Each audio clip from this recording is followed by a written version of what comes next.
10 lan donga slamet kanggo tetulak. Dan benar saja, di hari yang sama Presiden Prabowo Subianto resmi mengumumkan reshuffle kabinet besar-besaran. Langkah ini bukan hanya pergantian menteri biasa, tapi menjadi titik balik politik Indonesia, apalagi salah satu nama besar yang lengser.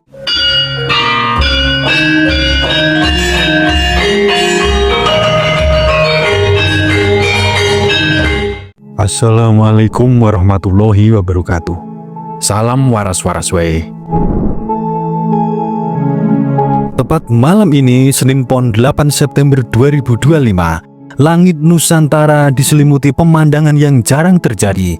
Gerhana bulan total berwarna merah darah atau yang kita kenal dengan blood moon. Dan tahukah panjenengan semua, dalam catatan primbon Jawa kuno, gerhana bulan di bulan Maulid yang jatuh pada Minggu Pahing dan Senin Pon adalah pertanda besar, bukan sekedar fenomena langit, tapi sebuah isyarat kosmik bahwa negeri akan diguncang peristiwa luar biasa. Primbon Jawa menyebut, lamun ana grahana ing wulan Rabiul Awal, alamate wong agung lan pejabat podo kangelan, wong cilik podo susah golek pangan. Yen wis ngono, ojo lali donga Rasul lan maca istighfar kaping 10 lan donga slamet kanggo tetulak. Dan benar saja, di hari yang sama Presiden Prabowo Subianto resmi mengumumkan reshuffle kabinet besar-besaran. Langkah ini bukan hanya pergantian menteri biasa, tapi menjadi titik balik politik Indonesia, apalagi salah satu nama besar yang lengser adalah Sri Mulyani Indrawati, Menteri Keuangan yang selama bertahun-tahun jadi wajah ekonomi Indonesia di mata dunia. Apakah suatu kebetulan jika semua ini terjadi bersamaan dengan blood moon? Atau justru langit sedang memberi tanda bahwa Indonesia memasuki babak sejarah baru yang penuh guncangan? Sebelum kita bedah satu persatu, silahkan tulis doa dan harapan kita semua untuk negeri ini di kolom komentar. Dan bagi sedulurku yang muslim, jangan lupa tulis sholawat. Atas berkat rahmat Allah Subhanahu wa Ta'ala, doa-doa kita semua terkabul. Yang pertama, reshuffle yang mengguncang. Hari ini Senin Pon, Prabowo mengumumkan perombakan kabinet. Sri Mulyani diberhentikan. Sebagai gantinya, Prabowo menunjuk Purbaya Yudi Sadewa, mantan ketua Lembaga Penjamin Simpanan LPS, sebagai Menteri Keuangan. Keputusan ini muncul setelah 2 minggu demonstrasi nasional besar-besaran. Rakyat menuntut sistem pajak yang adil. Bahkan rumah Sri Mulyani sempat dikepung dan dijarah massa. Kepercayaan publik runtuh dan Prabowo harus mengambil keputusan cepat. Tapi apakah reshuffle ini solusi atau justru awal dari badai baru? Yang kedua, pertanda dari blood moon. Dalam tradisi Jawa, gerhana bulan darah di bulan Maulid adalah peringatan. Disebut sebagai sindung riwut, hujan badai yang menghancurkan tanaman, wabah penyakit dan penderitaan sosial. Para leluhur percaya pejabat dan orang besar akan mengalami kesulitan. Rakyat kecil makin susah mencari makan. Alam akan memberi teguran lewat pagebluk dan bencana. Apakah reshuffle kabinet Prabowo Gibran hanya peristiwa politik biasa atau bagian dari skenario besar langit yang sudah ditulis dalam kitab primbon ratusan tahun yang lalu? Yang ketiga, 8 peristiwa besar yang akan terjadi di Indonesia. Malam ini kita membedah 8 peristiwa besar yang menurut tanda-tanda blood moon akan terjadi di Indonesia. Yang pertama, gejolak ekonomi yang tak terhindarkan. Lengsernya Sri Mulyani membawa sinyal buruk. Pasar keuangan bergejolak, investor asing resah, nilai rupiah tertekan. Gerhana ini seakan menjadi simbol darah yang tumpah dalam perekonomian. Yang kedua, gelombang protes baru. Reshuffle tak serta-merta menenangkan rakyat. Justru muncul gelombang protes baru dari mahasiswa dan buruh. Mereka menilai bukan hanya menteri yang harus diganti, tetapi sistem perpajakan dan ekonomi yang menindas wong cilik. Yang ketiga, pagebluk atau wabah penyakit. Primbon Jawa menyebut pagebluk akan datang. Dalam konteks modern, bisa berarti wabah penyakit baru atau krisis kesehatan yang mengejutkan. Apakah ini peringatan adanya pandemi baru? Yang keempat, krisis pangan dan hujan sindung riwut. Petani menghadapi musim aneh, hujan badai merusak tanaman, harga pangan melonjak, rakyat kecil makin susah mencari beras, gula, dan minyak goreng. Yang kelima, konflik internal elit partai.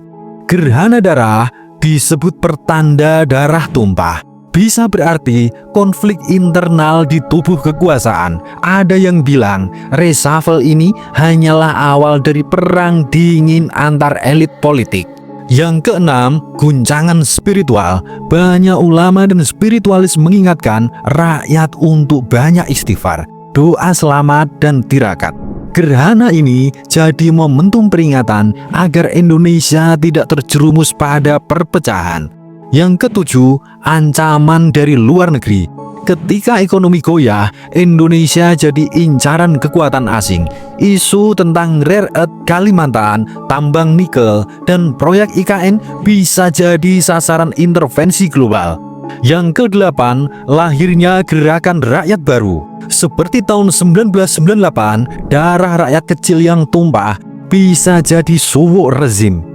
Dari protes pajak, bisa lahir gerakan besar yang menuntut perubahan sistemik. Sri Mulyani dikenal sebagai sosok yang keras, disiplin, dan dihormati di dunia internasional. Tapi di dalam negeri, dia jadi simbol kebijakan yang dianggap berat bagi rakyat. Pajak naik, subsidi dipangkas, sementara harga kebutuhan melambung. Reshuffle ini seolah jadi korban politik. Tapi apakah Sri Mulyani benar-benar tumbal? Atau ada agenda lebih besar di balik pencopotannya? Senin Pon adalah hari yang keramat dalam Primbon Jawa. Dalam Primbon Jawa, Senin Pon sering jadi titik perubahan besar.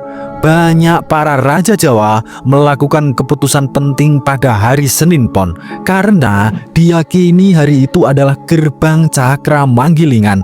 Gerbangnya Cokro Manggilingan, roda nasib yang berputar. Reshuffle kabinet pada hari ini seakan bukan kebetulan, apalagi bertepatan dengan gerhana darah. Langit dan bumi bersatu memberi peringatan. Primbon Jawa memberi pesan, jika terjadi gerhana bulan di bulan Maulid, wajib membaca doa Rasul, istighfar 10 kali, dan doa selamat. Ini bukan sekedar ritual, tapi cara menjaga energi Nusantara agar tetap selamat. Reshuffle kabinet ini langsung jadi sorotan media internasional. Sri Mulyani, sosok yang dekat dengan Bank Dunia dan IMF, digantikan oleh figur nasionalis. Apakah ini tanda bahwa Indonesia mulai menjauh dari sistem keuangan global barat? Jika benar, maka reshuffle ini bukan sekedar politik domestik, tapi bagian dari pertarungan geopolitik global. Sebuah prediksi langit, Indonesia memasuki masa ujian. Blood Moon selalu dihubungkan dengan peristiwa darah, konflik, atau pergantian kekuasaan. Bahkan dalam banyak tradisi, gerhana darah adalah simbol kiamat kecil, runtuhnya tatanan lama, lahirnya tatanan baru. Indonesia kini berada di persimpangan. Apakah bangsa ini akan tumbang oleh krisis atau justru bangkit menuju kejayaan baru? Sejarah mencatat, banyak peristiwa besar terjadi berdekatan dengan fenomena langit. Tahun 1965, sebelum peristiwa G30 SPKI, terjadi gerhana bulan. Tahun 1998, sebelum Soeharto jatuh, terjadi hujan meteor dan fenomena aneh di langit Jawa. Kini 2025, fenomena langit hadir di tengah krisis politik. Apakah ini suatu pola atau sejarah yang berulang? Gerhana bulan merah darah ini bukan sekedar tontonan. Ia adalah pesan langit untuk bangsa Indonesia. Suradira Jayaningrat lebur dening pangastuti. Wassalamualaikum warahmatullahi wabarakatuh.